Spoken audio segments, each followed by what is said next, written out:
بسم اللہ الرحمن الرحیم الحمدللہ رب العالمین وصلی اللہ علی نبینا محمد وعلی آلہ واصحابہ اجمعین۔ پیارے بھائیو، جیسا کہ ہم سب کو اچھی طریقے سے یہ معلوم ہے کہ حج بڑی فضیلت کا کام ہے، لیکن ان خصوصیات کو حاصل کرنے کے لیے ضروری یہ ہے کہ ہم ان آداب کو اپنے سامنے رکھیں۔ حج سے پہلے حاجی کو جن آداب کا لحاظ رکھنا چاہیے۔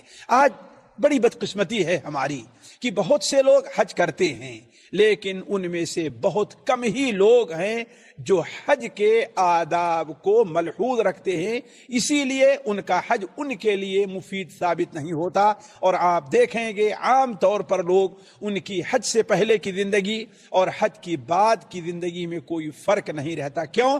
اس لیے کہ حج کے جو آداب ہیں انہوں نے اسے سامنے نہیں رکھا۔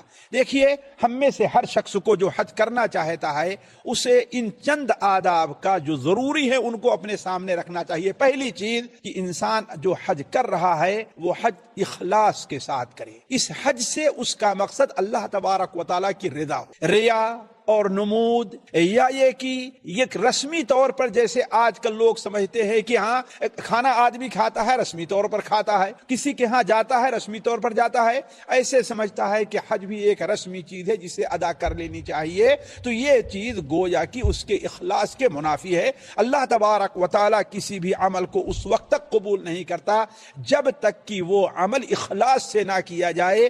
ہم اور آپ تو ایک عام سے آدمی ہیں۔ نبی کریم صلی اللہ علیہ وسلم جب حج کے لیے تشریف لے جا رہے تھے، نہایت سادگی کے ساتھ، اس قدر سادگی تھی کہ آپ صلی اللہ علیہ وسلم میں اور عام لوگوں میں سواری کے لحاظ سے، لباس کے لحاظ سے کوئی فرق نہیں تھا۔ اس کے باوجود آپ کہا کرتے تھے اللہم حجتن لا ریاء ولا سمعہ، اے اللہ تعالیٰ میں حج کر رہا ہوں، میرے حج کو ریا اور نمود سے پاک رکھ۔ دوسرا ادب ہمیں یہ ادب ملحوظ رکھنا چاہیے کہ ہمارا جو حج ہو وہ سنت کے موافق ہو، یعنی ہم حج جو کریں نبی کریم صلی اللہ علیہ وسلم کے حج کے طریقے یا آپ کے بتائے ہوئے طریقے کے مطابق کریں۔ اس دو اعتبار سے، پہلی اعتبار سے کہ ہم جو اعمال بھی کریں وہ نبی کریم صلی اللہ علیہ وسلم کے اعمال یا آپ کے بتائے ہوئے طریقے کے مطابق ہو۔ دوسری چیز یہ ہے کہ ہم حج کے وہ تمام اعمال بجا لائیں جن اعمال کو نبی کریم صلی اللہ علیہ وسلم بجا لاتے تھے۔ آج بہت سے لوگ ہیں جان بوجھ کر کے یا معمولی عذر کی بنیاد پر حج کے بہت سے کاموں کو اس لیے چھوڑ دیتے ہیں کہ یہ واجب نہیں ہے، اس لیے چھوڑ دیتے ہیں کہ یہ ضروری نہیں ہے، اس لیے چھوڑ دیتے ہیں کہ اس پر کوئی فدیہ اور گناہ نہیں ہے۔ وہ یہ بھول جاتے ہیں کہ نبی کریم صلی اللہ علیہ وسلم کے حج کے مطابق ہمارا حج نہیں ہو رہا ہے، تو ضروری یہ ہے کہ ہمارا حج جو ہو وہ کتاب اور سنت کے موافق ہو، اس میں کوئی کمی اور زیادتی نہیں ہونی چاہیے۔ تیسری چیز ساتھیو، حج کرنے سے پہلے ہم میں سے ہر شخص کو یہ سوچنا چاہیے کہ یہ حج کا جو موقع ملتا ہے وہ زندگی میں بار بار نہیں ملتا، لہذا حج سے پہلے ہمیں اور آپ کو اپنی نیت اور اپنے عقیدے کو درست کرنا چاہیے۔ کہیں ہمارے عقیدے، خصوصاً عقیدے توحید میں خلل تو نہیں ہے۔ کیوں؟ اس لیے کہ ساتھیو یہ گھر توحید کے لیے بنایا گیا ہے، یہ سفر خالص اللہ تبارک و تعالیٰ کے لیے ہے۔ اسی لیے دیکھیں، حاجی جیسے احرام باندھتا ہے سب سے پہلے وہ توحید کا اقرار کرتا ہے اور کہتا اللہم لبیک لبیک اللہم لبیک لبیک لا شریک لک لبیک ان الحمد والنعمت لک والملک لا شریک لک۔ تو کہنے کا مطلب دوسری چیز جس کا ہمیں اہتمام کرنا چاہیے اپنے عقیدے کی درستی۔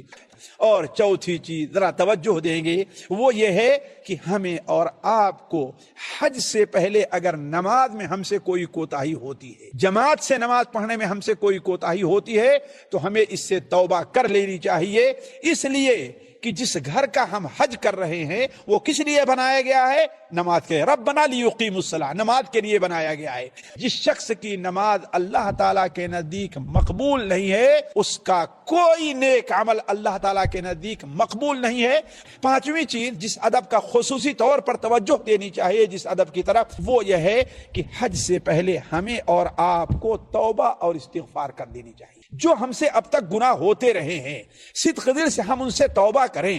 عرفہ کا میدان وہ مبارک مقام ہے کہ اگر کوئی شخص کبائر سے توبہ نہیں کرتا، اپنے کبائر کے اوپر اصرار کر رہا ہے، تو ہو سکتا ہے کہ اس مبارک مقام پر بھی اللہ تعالیٰ اسے اپنی بخششوں سے نہ نوازے۔ اسی طریقے سے ہمیں اور آپ کو حج پر جانے سے پہلے ایک ادب کا یہ بھی لحاظ رکھنا چاہیے کہ ہم یہ سوچیں کہ ہماری جو کمائی ہو حلال کمائی ہو۔